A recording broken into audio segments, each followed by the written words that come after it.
lounging, son.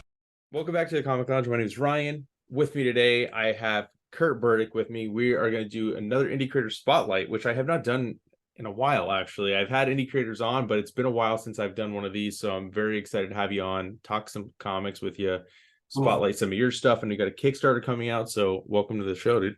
Awesome. Thank you. Thanks for having me. I became aware of your work with your Death of Power, which we'll get into, but this is the book that I discovered your work from. Let's talk a little bit about yourself. Like, how did you get into comics? What was the thing that made you kind of want to make comics as well?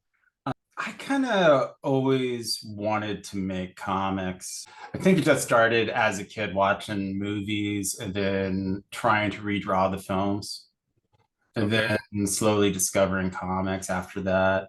But, nothing like good or anything, but just, that play that kids do is like, seeing whatever Star Wars or whatever, and being like, yeah, drawing it with the crayons. And it just kind of grew on from there. Yeah, so it's something that has always been kind of something that I gravitated to. And also, I was, pretty much always reclusive, even as a kid. I had a lot of free time on myself, and it was pre-social media. So there was a lot of, playing with toys, and drawing was equivalent of playing with toys. And I guess in a way it still is. And making up stories and stuff like that to have my own little private escape from the world I was living in. So yeah, that's kind of where and then when I was like a preteen, I always would pick up comics here and there, and I had some I liked, I had some that I thought were cool. I do remember my uncle had that adaptation of the Bernie Wrightson Creepshow. Okay. I was being amazed by it, like when I was like super young. Then I started really collecting in the 80s, and I just got lucky because it was just such a it was that mid 80s with Dark Knight Returns and Watchmen and the Howard Chaykin Shadow coming out. Just a lot of DC was doing a lot of really innovative stuff. And at first, Comics was coming out with their adaptation of Lone Wolf and Cub, and I was just kind of hooked at that point. And also, like right before that, I think I got on the speculator, the kind of goofy speculator boom that Marvel tried to do with New Universe. Mm-hmm. So with Starbrand and stuff, and then DC did their relaunch, their Marvelization of DC with the John Byrne Superman and all those books. I always liked drawing, and I loved the look of that era of comics, and I still do. I think it's a peak. I think a lot of people feel that way artistically, especially for superhero comics. I think there's just a lot of good stuff from that window. I think it was kind of like the peak of that way of making comics too.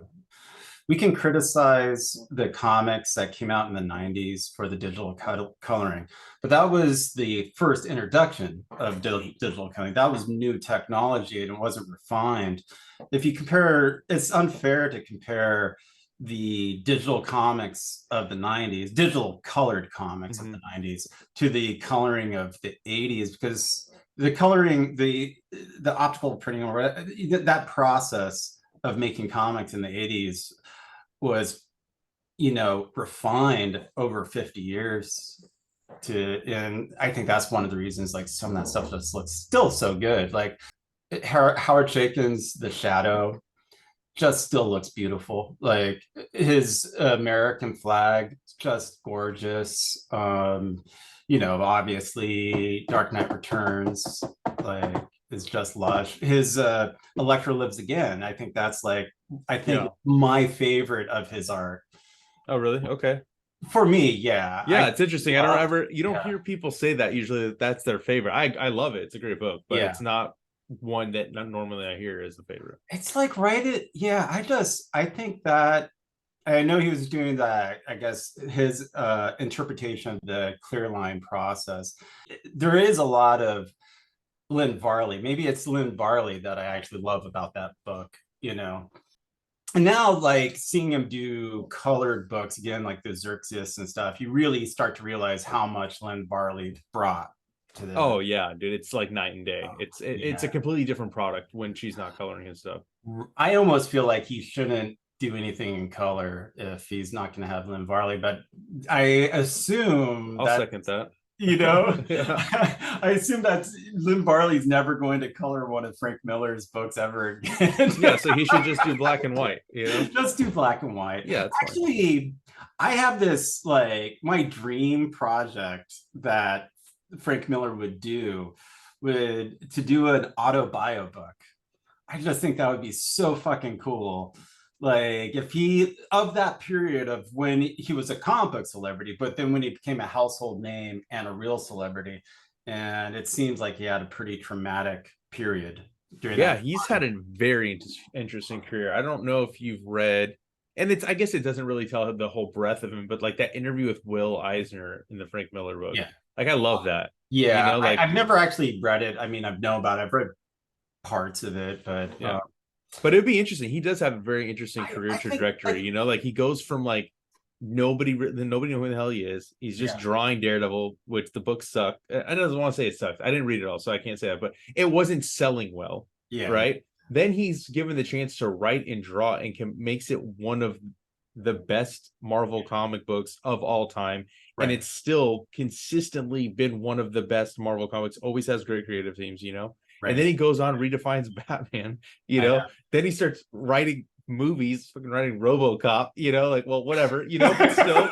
And then he fucking revamps again, creates Sin City. He does all this other creator own stuff and just continues on this trajectory, dude. Like, yeah. I mean, obviously, there's some stuff where maybe he wishes he could take back, like when he just does Holy Terror, you know. Yeah, But Holy whatever. Terror. There's good art in it. There's There's pages of good art. There's other pages that are cringy, but you know. I mean, look, and people and look, he's still being talked about too. Like whether you like his art style or not. Now, I personally like I don't dislike it, you know, like I just think this is where he's at. What's your opinion though? I'm kind of curious. I know we're going off on a tangent, well, but I'm not necessarily like reading a lot of his stuff. no, those covers. I don't know if you've seen the covers. That's what I'm talking like about. the Wolverine cover? Yeah. Totally, it's fine. Yeah, I don't it doesn't bother Variant. me. God Yeah. damn, it's a variant. It's not like Jesus Christ. I mean, it's fine. It's fine. But that type of expressive style that is bordering on the abstract, I think would be a perfect style for an autobio book or a nonfiction book. Yeah. You know, something that's a little bit more personable. I don't think he's actually, from the interviews I've seen, I don't think that's something that excites him. I think he's more of a genre person. And you know, so but I think it'd be fucking rad. I think it'd be so rad to see like a Frank Miller autobio book. And I like, you know, I don't know anybody in the comic book industry at all, really. But I even wrote a letter to Eric Reynolds. But yeah, I wrote Fantagraphics and like, hey, you should talk to Frank Miller and talk him into doing an autobio book in his crazy new style. I mean, so no response.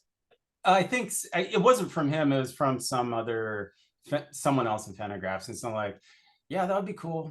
No, that's good. That's enough. That's enough. That may be satisfied. You know, my my mission. Yeah, I mean, at least you got a response. You know, I mean, how many people write them and probably get nothing back? So, yeah, no, that's interesting. I mean, obviously, I think Frank Miller obviously has a profound effect on you as a creative, you know, like I think everyone of my generation, you can't. I mean, Frank Miller had an impact one way or the other. You know, I think even for people that were more like in the indie scene, because I kind of consider myself more into genre comics. I've always been more attracted to fantastical stories. You know, I've definitely liked a lot of indie stuff, but I never got like I never fell in love with a lot of indie stuff. Even, so but like Daniel Clowes, I think maybe for like people who are more into the indie scene, I think Daniel Clowes is maybe like equivalent to Frank Miller in influence. And Sure, then I Chris can Ware. see that. Chris Yeah, Ware. of Yeah. course. Yeah. Yeah. Well, so Chris Ware's amazing. when did you decide you wanted to start making comics, and Um, what was your first comic? when I made that mistake. um, I'm just kidding, but partially kidding. I was young. I was probably like, goddamn, I was probably 11 or something. There was a bunch of other stuff that came up that, definitely got in the way. But yeah, no, I was always interested in that form and for various reasons. It was always like, I think for a lot of people, what's interesting about comics or reading in general, is how it's such a personal experience, Mm-hmm. a communication with another writer or a writing team that is showing a complete vision of what they're imagining. Whereas with novelization, I think when you're reading prose, you're in the head of the character, but you're not seeing the world. Mm-hmm. And the good prose leaves that open for the imagination of the reader, which sometimes I find frustrating, personally. And I think that's why I prefer reading comics. Maybe it's just because I was raised on television too. Yeah, I get But it. I think it's just there is a flexibility in storytelling that I think sequential storytelling can do, in comic form, that has a lot of variety and a lot of ability to, if it wants to be. And I think a lot of people have said this before, so this is, I think a lot of people would agree, like, if you wanted to tell a very detailed prose story, like a very written story, you can. But if you wanted to, have a sequence that is almost like a scene from a film, you can also do that. And it's the only form where you can have like different modalities of entertainment all on one page. And I just think that's fascinating. And sometimes, and that's at its best, like Neil Gaiman can be very wordy, but it's beautiful prose. And it adds to the imagery that's on the page, and that's like a great example of like a truly well written comic. I totally agree. I mean, it's why it's my Uh, favorite medium, yeah, yeah, And if you ask me to pick one, I'm always going to pick comic books. It's funny yeah, because I used to read a lot of novels when I was younger, and I tried reading one recently, and I'm like, almost like a kid, like, where's the pictures at? yeah. Like, when do I get, let me get a picture real quick or something to break this up. But like, I think it's also interesting that what you say is like, you can do whatever, but sometimes there is that mistake where people should just write a novel, and they shouldn't That's be true. writing, That's true. a comic, because they Yeah, also don't let the art breathe, right, like, and I think that you toe the line with comics, right. like there's some, I think it's not commonplace where you see a lot of words on the page and you're not like, I want to put this down. You're not letting the art breathe. You're not letting it, it's Yeah, not a collaboration anymore. You know what I'm right, saying? right. And yeah, and there are definite examples where it can be the the worst of both worlds instead of the best of both worlds. Mm-hmm. Um, but that's with anything, That's true. Yeah, you're right. anything can, like, a movie can be bad, a comic book can be bad, but comic books are always better because they're comic books than a Yeah, movie or a book. that's true. That's true. So when did you create your first comic? Because like I know I Oh, mentioned Death of Power, but you sent me a couple books, Galacto. Yeah, Pit Fighter. that was my second series I did. Okay. And that Galacto Pit Fighter 2 kind of has a soft ending. It's not a conclusion. It's just kind of, I wanted to start doing something else. And when I did Death Power, it got some, some eyes on it. So I wrote out an outline for where I wanted to see if that story continues, where it would go. That's where I did Death Power 2, and I'm now working on Death Power 3. Well, let's talk Death of Power. Oh, sure. Why? Why? Yeah, Oh, why did you decide to do this book? Oh, I just finished doing that Galactic Pit Fighter 2, which was Requiem for a Humanzi. Right, this one. I just finished that. Yeah. And with that book, I had to do a lot of rewrites. So it took a long time to really get the story down for me. Like I had a bunch of different versions of it. And I finally got it down. It took about a year to finish it.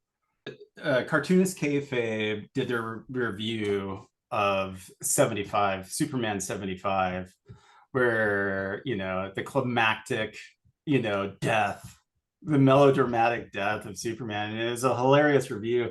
And I don't know if it was that video or one of the other videos where they did a shout out to someone to do a death, because they were showing a death of Superman would be more in the kayfabe liking. Yeah. And they were showing some awesome bootlegs. Like there's that from Mansion Press, that Dream of the Bat. Oh yeah, by Josh Simmons. Yeah, that was just great. And I was able to actually pick up a copy, and I just loved it. And then there was this other death, Breaking of the Bat. Breaking of the Bat. Yeah. I still need to find that one. I haven't been able to pick it up, but that was hilarious.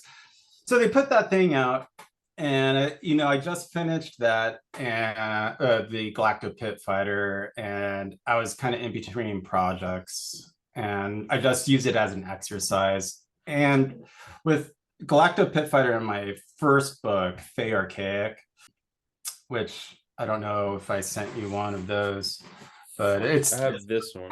Yeah, that's Galacto Pit Fighter. This is the Fey Archaic. Oh yeah, no, I haven't seen that one. Yeah, and this is actually maybe an example of too much prose, because I was trying to do the Prince Valiant adventure strip format for this, so everything's told through the. Oh, that's really good looking. Yeah. I like oh, that. Thanks. Yeah. It's not necessarily a comic; it's an adventure strip in the sense that you could really just read the prose and get the story. So it's like a short story with illustrations. Anyways, like with that project and with Galacto Pit Fighter, it was a pretty laborious coloring process, and it kind of burnt me out. And I wanted to design a quick project, a quick style, something that ideally I could get done within a month to 3 months. Mm-hmm. So I just used this prompt to do a Death of Superman, and it's so nuts. It's just so crazy, I mean, obviously, like that's probably where I discovered it was the KV channel. I was like, dude, this is awesome. Yeah, I just took what I liked about the Dan Jurgens book, redesigned everything, just tried to get it done as fast as I could, and went with a limited color palette, kind of trying to think of the color in a way I project that manga artists think about gray tone or screen tones. So instead of trying and try to use those kind of color forms to kind of represent emotion or violence, or just to fill in the background. Yeah. With this project and also Galactic Pit Fighter, I kind of got really into doing the onomatopoeias, like the sound effects. I love it. Like I just love actually drawing out the sound effects. I think it adds quite a bit. Yeah. To the book. And I think, I did try to do, the vector sound effects that you would get from like a Blambot or Comic Craft. And I just found that whenever I try that on something, I would just have to rework it to like make it not look like the, to make it fit with the artwork that I was trying to draw. Hmm. And eventually I was just like, I'm just gonna draw my sound effects. And I miss that. I think too many comics have vector sound effects. And that would be one thing, like if I could change, at least with certain comics, to have somebody, maybe not the main artist, but somebody draw in the sound effects. I do think it makes a big difference. Like there Yeah, was, to me it does. I totally yeah. agree. Like there was that Robin and Batman by with the art by Dustin. I think he might have Dustin Nguyen.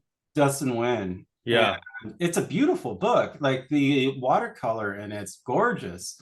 And then they have these vector sound effects that look like they're stickers on top of this lush artwork. And you compare that to the treatment of Meltdown with was it John J. Muth and Kent Williams. And they actually have an actual letterer doing the actual, drawing the actual sound effects, and works so much better. Like I think it dates it, I don't know. That's just something I've been a pet peeve of mine. But Sure, no, I get it.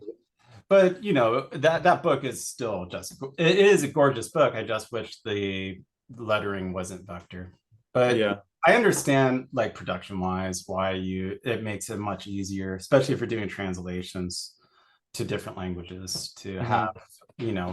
a vector lettering, and have the same type of quality or style. Sure, of course. Yeah. So, I mean, you do this book basically because the Kayfabe channel put out this call to action to somebody, Yeah. which I'm Right. friends with the person he called out.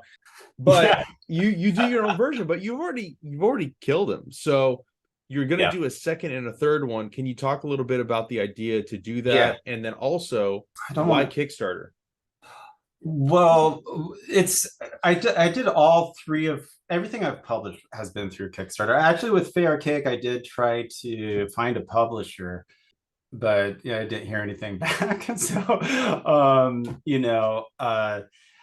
I think at this point, like Kickstarter, if you don't have a big following on one of the social media platforms, or already have been hired by one of the big comic book companies, which I haven't.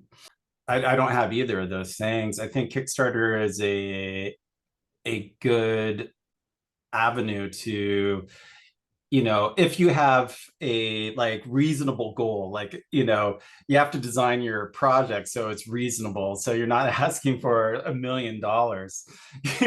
Like you're just asking for a couple thousand. You can get that and print your book and get it in print. I mean, it's going to be small runs, but I think that's a really good way of, creating your work to be able to go to cons and show it to people. As long as you don't, as long as you keep it reasonable and achievable, I think it could be a really positive thing. It's always stressful though, Of course, yeah. because there's always that fear of failure and that worry that if you don't, make your goal, then no publisher is going to be even close to interested in whatever project, even if you're fucking Mobius, you know. Of course, if you're a Mobius, you'd be have a pretty successful Kickstarter. Yeah. So, So what but can we expect from the second issue? I'm not going to be following the story of the death of Superman and the reign of the Superman or the return of Superman. There'll be like little like nostalgic hints to that, but I'm really going a different direction with it.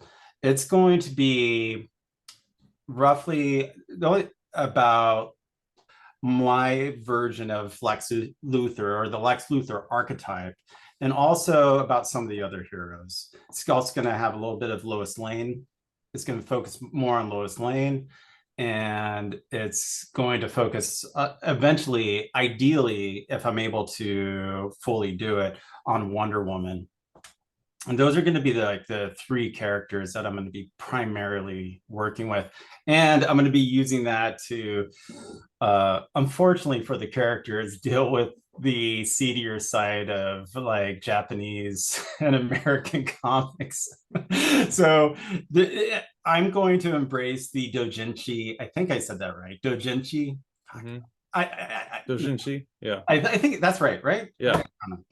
But that side of comics. So there is going to be some, Legend of the Overfiend or hentai influence, and maybe even some yaoi influence in it, like, because it is, I do want it to be a doujinshi to a certain degree. So it's going to be extreme. It's going to be an extreme story and sleazy, but I also want it to be a good comic in the way that it's representing those archetypes, those character archetypes, like, correctly, and the way I feel those characters should be represented. And is the page count going to be more? Or are you keeping it the same page count It's for the each same issue? page. Each issue, I'm planning on being the same page count. So in all, and the front cover and the front cover and the back cover are going to be part of the book. So the front cover is the first panel. The back cover is going to be the last panel, like the first Like one. the first one, yeah. Yeah. So that's pretty much all I want to say about it. I don't want to give too much away about the story. Do you want to talk about the tiers, kind of different tiers you're going to do for the Yeah, Kickstarter? no. So the Kickstarter is also to get money so I can reprint the first one, the one you have, Mhm. and actually have a rough idea of how much I need to order, because I ordered 2 batches for Death Power, and I sold out of both. So I definitely under ordered. So I just need the kind of a pre-order to happen, so I know, okay, like, this is how much I should buy, So without. will you be offering then number one as Yeah, well? yeah. Okay. So the tiers are going to be, you get Death Power 2, get Death Power 1 and 2. I'm going to have a book plate, but it's going to be of a cowering Superman, or Power. My character's Power in a fetal position, which I think looks pretty nice. I think it's pretty cool. I'm pretty happy with it. I think it looks pretty slick. But that's going to be another option. So you can get the 1 and 2, and then with the book plate. I'm going to have a retail tier where you can get 5 of number 1 and 5 of number 2 for comic book stores. And I'm going to then have a tier where you get the Death Power 1 and 2, Galacto Pit Fighter 1 and 2, and also Fey Archaic. And I have about 27 of these left that I can sell. And I'm not going to be reprinting this, because I printed this over in China, and I just don't think I'm going to be reprinting it anytime soon. I have one other box after that. Those 27 are sold, but I'm going to save it just because it's like a kind of a, it's the first comic I ever actually completed. So it's a little sentimental. I get it. So besides Death of Power, I know the Kickstarter's, I mean, the day that this is posting, the Kickstarter will be live. So what's kind of next for you? Are you already planning are you going to just jump into the next Kickstarter? Do you have another project in the works? Well, I actually, I'm turning Death Power into something ambitious, where I don't even know if I can actually do it, but I'm using this project, the Death Power project, as a opportunity to see if I can get comics done within that month to 2-month period. And so I wrote out an outline for 12 books of Death Power that would actually encompass the whole story of my version of a death of a Superman-like character, what that would represent. And so right now, I just want to see if I can get a comic book done in a month. So I have 10 more issues laid out, and hopefully I'll be able to hit that to where I can like just get at least one of them done in a month. That's the goal. Now, I might have to do a Patreon where I release them, because when I do a Kickstarter, then there's at least 2 to 3 weeks where I'm just mailing stuff out, and that becomes what I'm doing, because like you, I have a day job. Yeah. And, I have to balance all this stuff out, and you just don't have enough time in the day to also be working on new stuff and mailing stuff out. Right. So maybe I'll do a Patreon release for some of the books. I don't know. I'm just trying to think it through, because I'm more interested in getting the books done than actually selling them, which is a terrible business model. I mean, I get you wanting to finish it. Yeah, of course. I mean, you could also do like pre-order stuff. Like I don't know if you want, you could set up a quick website. Very easy to do, and just set up a pre-order thing so that you can get the numbers of like, so what to print. Not a bad idea. You know what I mean? I think that's a really dope way to do it. Yeah. Oh yeah. When I sold out of, like, it kind of, I mailed them like Cartoons Kayfabe like a month before they actually talked about it, and I just forgot about it. I'm like, it's probably just like, in the back, like on some stack of stuff, or they liked it, but didn't want to do anything with it or talk about it. And so I was thinking about it, then like it all happened really fast. Like they're gonna talk. I started getting these messages from different people that they're gonna talk about it, and then I got a message from them, from I think Ed Piskor, like messaged me like to get my affairs in order, like I was going to war, which it kind of did feel like. But so I set up the Etsy really fast. And then Matt King, when I sold out, I was like, oh, fuck, what am I going to do? I have to, I ordered some. I don't know how long it's going to take. It usually takes 2 to 3 weeks for the books to come in. And Matt King from Tales to Enlightenment, he like messaged me, and he was telling me to just set up a pre-order on Etsy. And that kind of saved my ass. So thank you, Matt. I appreciate it. So Matt's a good dude.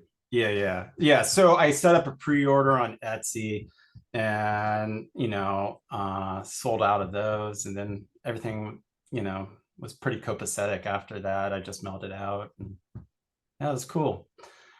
And so the second one is going to be more about Lex Luthor's best day ever. I think I can say that it's Lex Luthor's living his best life. So that's going to be issue 2.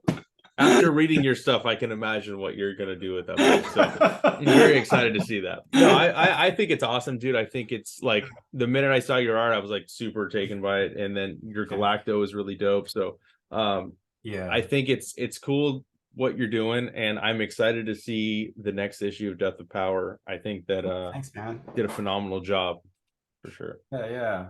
The other interesting thing, it's still going to remain kind of a silent comic, more or less. Like it's going to be the opposite of Fair Cake, because Fair Cake was very prose heavy and very purple prose, unfortunately, or fortunately, I don't know. But and this one's going to be like my Snake Eyes G.I. Joe comic. But the whole thing's going to be that, like, at least ideally. I mean, there's little snippets of dialogue and narration, but I'm going to try to keep it really, really thin on the dialogue, So it's basically a silent comic. At least that's the goal. Yeah, no, I think it's a great idea, dude. Great idea. And for everybody, listening and watching, make sure you click the link, go back the book. And before I let you go, what are you currently reading? Oh, like what books are you currently? Oh, yeah. No, I did read that Void Rivals, the Robert Kirkman. I just read that. I was actually pretty impressed with that on all levels. I thought it was really, really well done comic. I just read Double Man, the classic collection, for the first time. And as a Berserk fan, It was interesting to see something on the lines of Berserk, but drawn like Osama's, like Astro Boy. Right. So it had at least like the beginning. Yeah, so that was fun. I just read that Fist of the North Star. They're coming out. I read volume 1 of that. Pretty And dope there. yeah, and again, there was a lot of like more so from the aesthetic. I also saw like that must have influenced the artist, the creator of Berserk, Muria. I don't know, but I think it was an influence, like aesthetically, and that was just fun. I mean, it's really dumb, but it's beautiful, beautiful art. Yeah. And it's fun. It's basically Mad Max and Bruce Lee walking the wastelands, beating people up. Yeah, it's great. It's a fun comic. it's just, but man, some of the figure drawing in that book is unbelievable. It's so good. And do you know if that book came out weekly? I'm not sure. It probably was. Oh man, Jesus Christ. I just can't understand that. If it did, because some of those come out monthly. And I'm just hoping that one came out monthly, but who knows? It's a gorgeous book. Other than that, I'm still waiting for another Stray Bullets to come out. That's the one aren't we all? Yeah. Yeah, I miss Stray Bullets. It's like one of my favorite. I was late to the game on that one, but man, I read that thick one, dude. I read that in like Uber 3 Alice days. one. Dude, I read that in like 3 days, man. I couldn't put that book down. I think I want to read it again. Yeah, I think I'm due for a reread for sure. I was able to pick up some Spain Rodriguez comic that I found when I was I went on a trip to Joshua Tree. Some friends had a open room, like another of their buddies weren't able to go, so I able to sneak in there. And Palm Springs actually has a lot of old comics. It was kind of cool. Like a lot of the vintage stores down there, they have a lot of they're not dollar bins. They're actually more like $5 or $10 bins, but they actually have them. In San Francisco, where I live, those really don't exist. Like you don't get dollar bins or even $10 bins in San Francisco. None of the stores can afford to use their space for that anymore. Yeah, it sucks. There's only a few out here where I'm at. I'm in LA, but there's a store that has like a whole back room with just long boxes of dollar comics. Yeah, that's so rad. Yeah. A friend of mine was telling me that if you go up north, you can still find some of that stuff, like in vintage, just not even in comic book stores, but in vintage shops. They'll have like some long boxes that you can go through. But I don't really have access to a car. I would have to get on a day trip, talk someone into it to drive up and do but that's But yeah, no. So I think it was a subversive comic, and it was the first time I've always seen Spain Rodriguez's art because he was from San Francisco. But it was the first time I read one of his books, and it was awesome. It was just great. And I have this huge stack of comics I've just been buying during the pandemic since. Like it was therapy buying. Yeah, I'm with you on that. Yeah. And I'm finally like trying to make my way through that stack of books. Like I just read one of the Delirious 2, the Philip Drouet. Okay. I think that's how you pronounce it. I don't know. But that was awesome. More so for the art. Man, his layouts on those books, like the Lone Sloan books, like it feels like it's the first, not the first, but it really does feel like you're looking at rock and roll, like a Led Zeppelin song on visualized in comic book form. It's wild. It's beautiful stuff. I don't know if he's using color inks or watercolor to color it, but man, it's just gorgeous. And the layouts, it's really wonderful stuff. So I think that's the main stuff I've been into. For sure. But yeah, I think I am gonna pick up Void Rivals too. Yeah, no, that first issue is definitely really good. Yeah. And yeah, I'm excited to see where they take it for sure. Well, I want to thank you for taking time to chat with me about your comic, Yeah, it's fun. definitely we'll do creator commentary on the book. Maybe we'll do one when both issues are out. That'd be fun to do. I mean, I'm gonna probably order once I get an idea of like how the Kickstarter is doing. Sure. I'll probably make an order before the Kickstarter ends with this one. For sure, dude. You know, Well, for everybody listening and watching, make sure you back to Kickstarter, and I will drop all your social media links down below so people can all find right. you there as well. And yeah, dude, thanks for doing this. All right, yeah, thank you, man. I appreciate it.